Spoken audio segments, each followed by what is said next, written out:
তহতর পালার বিক্রম তহতর অস্ত হস্তয়ে মূল দেহ দেখু ক্ষতি করিব নলিলে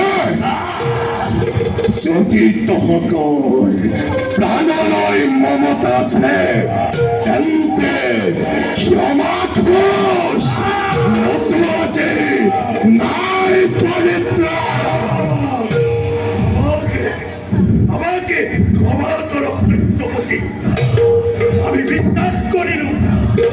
আপনি এক শক্তি সম্রাট বিশ্বাস করি দৈত্যপতি